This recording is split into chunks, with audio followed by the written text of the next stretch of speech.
Hello, it is the 10th of November 2010. Welcome to today's Silverlog on the silverlogblogspot.com. And the chart I put on the screen, I just drew up quickly, and there's no labels or anything. But what this is the volatility that the SLV shares have encountered over a 15-minute time frame.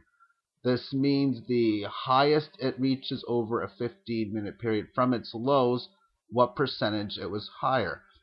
And roughly it stays around a 0.3, 0.4% range, roughly in here. That's been the average. And we can see that since this point in here, it has not even went below roughly 0.55, well below half a percent. It has not went through on any time frame. It's also made these two bigger highs from these previous ones, and it's obviously in a much higher volatile movement right now. This is insane, the volatility that's being encountered. Now, just eliminating the lot of this stuff for the same chart, we can notice that it's been for quite a long time since that's just trying to draw a straight line in here, roughly since this point here, and that's about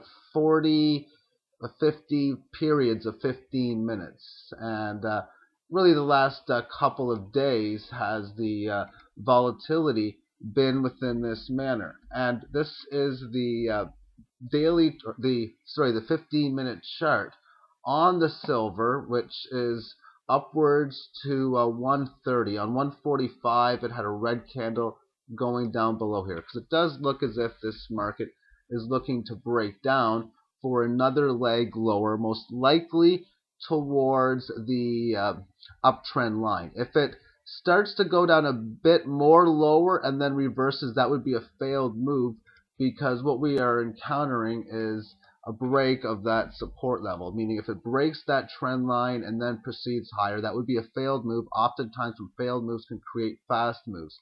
We do have this rise in volume on the intraday level, and like as I've been stating, we had 150 million shares traded yesterday on SLV, which was by far a record. That's like having 80 or 90 touchdowns to shatter Peyton Manning's 50 or Brady's 50 touchdown season.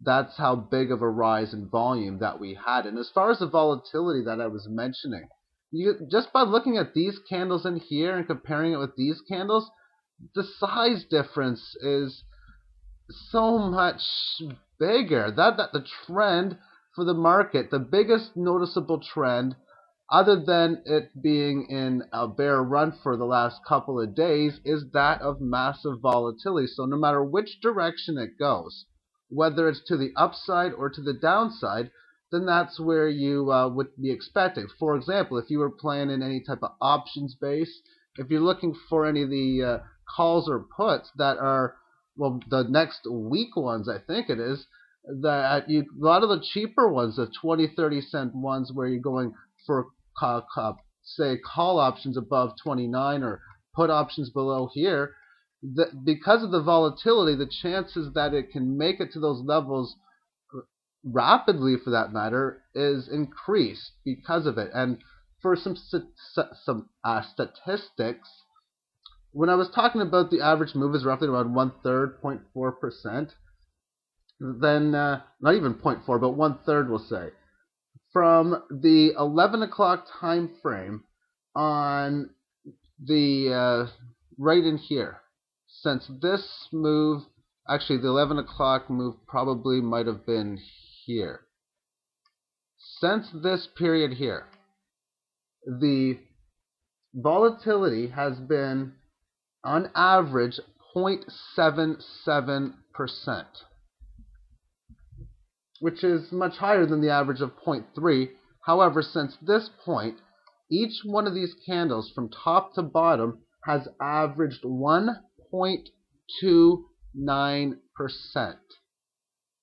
Therefore, this could be how a daily chart on a currency may look like as a possibility. Now, obviously, this gap open indicates there was a lot more trading that went on from 4 p.m. to 9:30, and the volatility within that time frame was also really massive, with all the big moves towards the upside and to the downside. So thank you for watching this, and I don't know where this volatility is leading to, but it's a start of something. That's what the indicator for me is. We'll wait and see.